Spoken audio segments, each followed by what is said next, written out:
July 1942, World War II is at its height, and in Nazi-occupied Poland, a new extermination camp called Treblinka begins its deadly operations. In less than a year, it will claim the lives of over 800,000 people, victims trapped in a ruthless system of destruction unlike anything the world has ever seen. But the horror here isn't just the gas chambers or the barbed wire fences. It's a man, a towering figure gripping a whip with a menacing grin on his face. His name is Ivan Marchenko, but survivors call him something that sends shivers down your spine. Ivan the Terrible. Who was he? What turned an ordinary guy into one of history's most notorious figures? And why does his story still haunt us today? Let's dive into the shadowy journey of one of the most ruthless enforcers who ever lived. Imagine a place where nearly 1 million people vanish in just a few short months. That's Treblinka, a death camp hidden in the dense forests northeast of Warsaw, Poland. In 1942, as World War II pushes humanity to the brink, the Nazis roll out Operation Reinhard, a chilling plan to erase Europe's Jewish population. Unlike other concentration camps where prisoners might be kept for labor, Treblinka is built for one thing only: mass extermination. Every day, trains packed with men, women, and children arrive, holding on to a faint hope of resettlement. But what waits for them isn't a new life. It's an end inside gas chambers disguised as public showers. The air at Treblinka is heavy with diesel exhaust, pumped into sealed rooms to flood them with carbon monoxide. Cries fade into silence, leaving behind piles of bodies that other prisoners, those not yet chosen, have to bury. But what makes Treblinka a living nightmare isn't just the machinery of death, it's the people running it. Among them, Ivan Marchenko emerges as a walking terror. With a leather whip or sometimes a lead pipe, he stands there shouting, "Hurry to the showers, or the water'll get cold." A harsh deception, because there's no water, only the end on the other side. The few who survived say that for Marchenko, this wasn't just a task. It was something he took grim satisfaction in. Treblinka operates with terrifying efficiency. Some days, up to 15,000 people are forced into the gas chambers in just a few hours. Trains pull in. Passengers are herded off, stripped bare in the freezing cold, and driven down the path to the showers. Anyone too slow or bold enough to resist gets a swift blow or a lash that cuts deep from Marchenko and his fellow guards. But the real terror is how he turns harshness into a grim routine. Witnesses say he once made prisoners sing cheerful songs before stepping into the chambers, like he was staging a twisted show. Treblinka isn't just a place of loss. For Ivan Marchenko, it's his arena to dominate. Ivan Marchenko wasn't born a monster. He started out as an ordinary man no one would have noticed. Born on March 2, 1911, in Serhijovka, a small village in Soviet Ukraine, Marchenko grew up in poverty but peace. Picture a young guy with broad shoulders and strong hands, toughened by days in coal mines or hauling goods along the Dnieper River. He married a woman named Katerina Krawchenko, and they had 3 kids. His life seemed no different from millions of other working folks in Ukraine back then, hard but simple. So what turned this man into a Ivan the Terrible? Everything changed in October 1941, when Nazi forces swept into Ukraine. War knocked on his door, and Marchenko was captured. As a Soviet prisoner of war, he faced 2 grim options: perish in a German camp where millions of his comrades lost their lives, or work with the enemy to stay alive.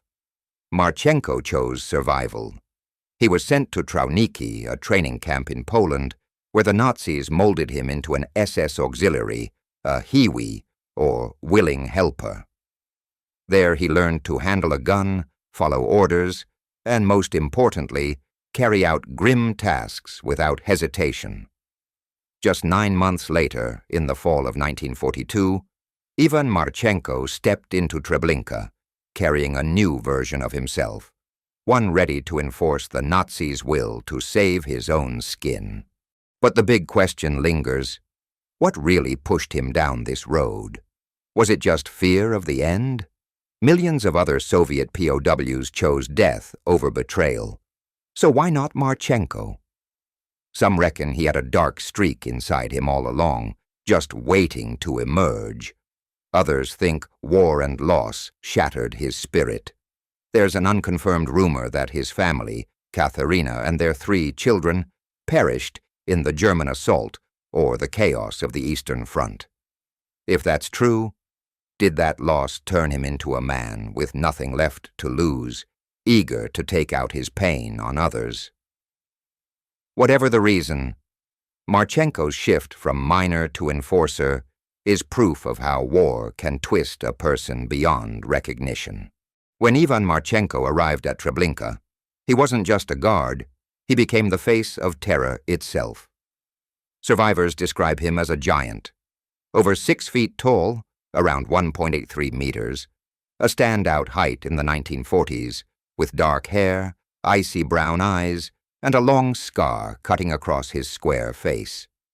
Some say the scar came from a bar fight in Ukraine when he was young. Others think it was a battlefield mark. Whatever its origin, it made him look like something out of a grim tale. And his actions were far scarier than his looks. Marchenko's main job at Treblinka was running the gas chambers. He'd stand there, starting the diesel engines, watching through a small window as victims struggled in their final moments. But he didn't stop at pressing buttons. With a leather whip in hand, he drove prisoners into the chambers, yelling and striking them without mercy. "Hurry up! Get to the showers!" Those words rang out like a fatal signal, because everyone knew the showers were their end. For Marchenko, though, this wasn't just a duty from higher-ups. It was something he relished. Chill Reichman, one of the rare survivors of Treblinka, said, "His eyes lit up every time the whip came down. He thrived on it." Marchenko's harshness knew no bounds. He didn't just carry out orders, he made it a twisted game. One time he forced prisoners to run bare through the snow to the chambers, striking them as they fell. Another time he made kids kneel and hit them just for his own amusement. A witness saw him overpower a prisoner with his bare hands, grinning as life slipped away. The names prisoners gave him: the gas chamber ghost, the monster of Treblinka, weren't just labels. They were attempts to describe a man who went beyond human limits. For Marchenko, Treblinka wasn't just a death camp. It was his domain, where he ruled, and the end was his law. If you think Marchenko's actions were limited to the gas chambers, you're mistaken. He turned all of Treblinka into a stage for his harshness.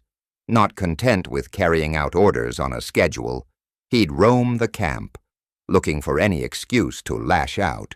He'd swing his whip at a prisoner for moving too slow, striking them until their skin split and blood soaked the ground. Some say he struck a man's head with a pipe, just because he didn't like his look. Eliyahu Rosenberg, a survivor, recalled, "He stood there grinning while we carried the bodies. Every cry fueled him." Marchenko's knack for torment was chilling. Once he lined up a group of prisoners and struck each one until they collapsed, like a twisted test to see who'd last longest. Another story says he forced a mother to watch her child suffer in front of her, just to see how she'd react before sending her to the chambers. These weren't just harsh acts. They were personal, like he wanted to leave his mark on every victim. Rumor has it, he marked his bunk for each life he took, bragging to other guards about his count. Whether that's true or not, it fits the man survivors described. An enforcer who didn't just follow orders, but thrived on the chaos. From September 1942 to mid-1943, Marchenko was an unrelenting presence at Treblinka. Every day he oversaw the end of thousands, from the first trains to the last.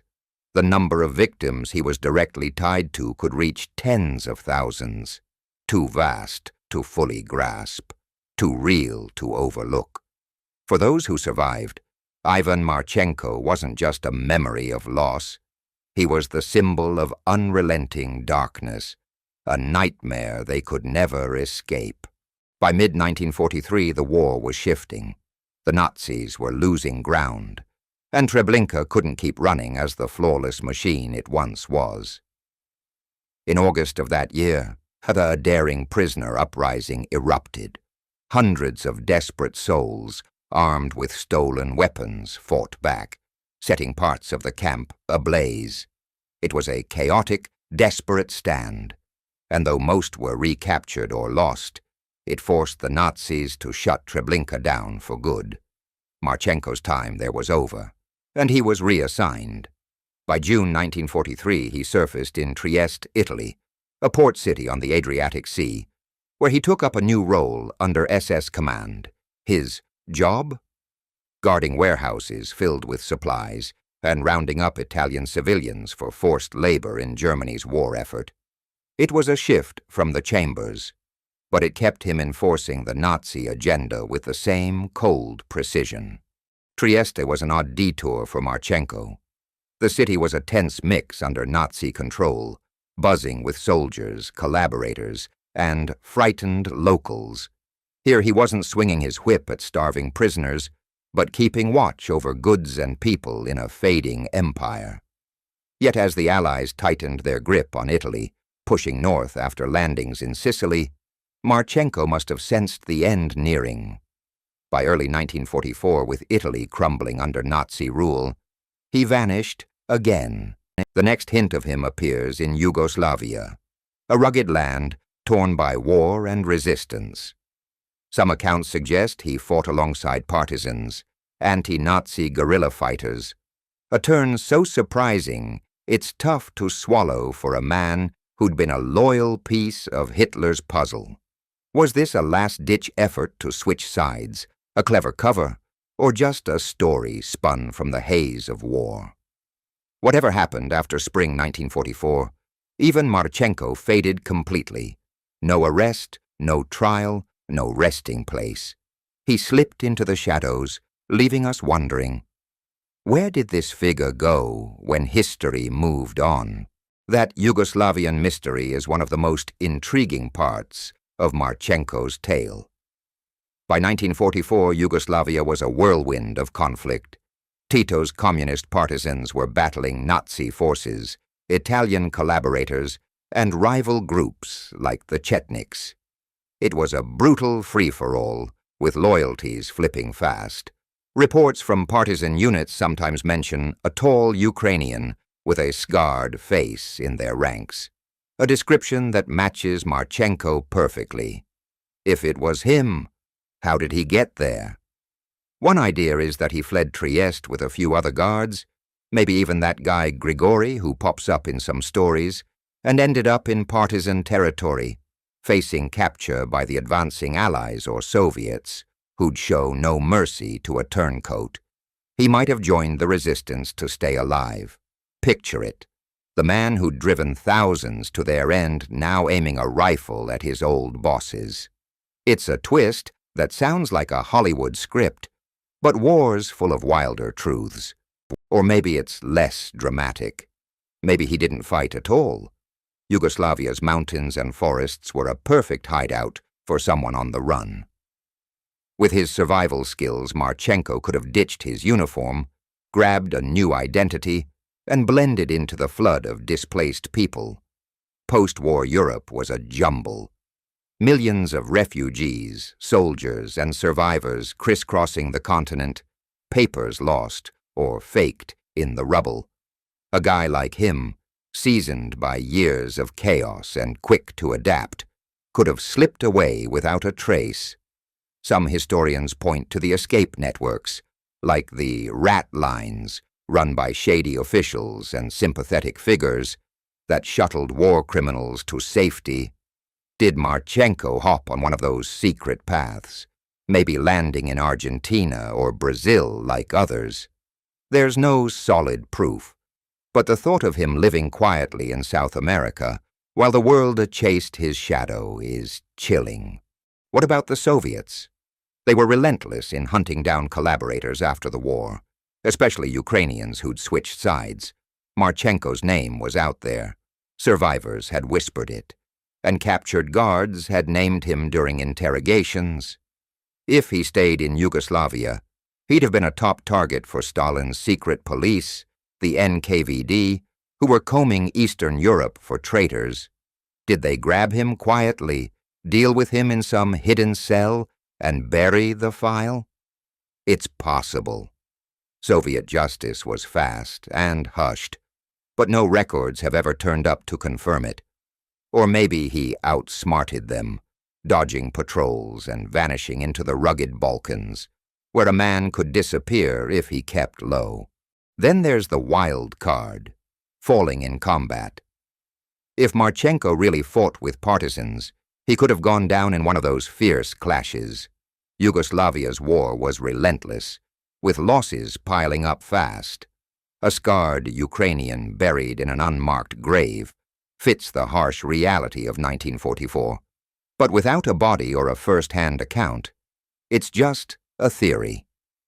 His last known moment in spring 1944 leaves us on edge, and that's what makes this chapter so gripping. He could have lived out his days under a false name, met his end in battle, or been taken out by vengeful hands. We'll probably never know. His vanishing isn't just a loose thread. It's a lingering ache. He evaded justice, leaving hundreds of thousands of victims behind with no closure. While top Nazis faced judgment at Nuremberg, figures like Marchenko, small but vital parts of the horror, slipped through. His story became a dark legend, a reminder that sometimes darkness doesn't face a reckoning. It just drifts into the unknown. Years after the war, in the 1980s, the world thought they'd caught Ivan the Terrible. John Demjanjuk, a Ukrainian immigrant living in Ohio, was accused of being Marchenko. He was extradited to Israel and faced trial in 1988. Survivors swore it was him. The scar, the eyes, the nightmare all matched. Demjanjuk was sentenced to death. But then came a shocking twist. In 1991, Soviet archives released files proving Ivan Marchenko, not Demjanjuk, was Treblinka's terror. The records listed Marchenko's birth date, Trawniki training and identifying marks, Demjanjuk. Just another guard at Sobibor, not Treblinka. In 1993, Israel's Supreme Court freed him, admitting the mistake. The real Ivan remained a phantom beyond reach. The Demjanjuk trial was a media storm, broadcast live worldwide. It held the globe spellbound. Survivors in tears, Demjanjuk stone-faced, prosecutors waving blurry old photos. But the evidence wasn't rock solid. Memories from decades ago started to waver. When the Soviet documents surfaced, the truth came out. Two Ivans haunted the Nazi machine, Marchenko and Demjanjuk, separate figures of dread. Demjanjuk died in 2012, still shadowed by doubt. While Marchenko's infamy grew darker, the mix-up wasn't just an error, it was a blow to the trust of survivors who'd hoped justice had finally arrived. Ivan Marchenko wasn't a mastermind like Himmler or a strategist like Eichmann. He was just an ordinary guy who chose to become a nightmare. At Treblinka, he helped erase over 800,000 lives, turning a peaceful forest into a giant graveyard.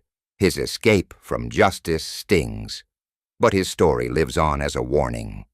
Darkness doesn't always wear a flashy uniform. It can hide in the simplest of people. His name forces us to confront history, to honor the victims by never forgetting the culprits. As historian Timothy Snyder said, the Holocaust wasn't an accident, it was people making choices. Marchenko's choice still echoes today.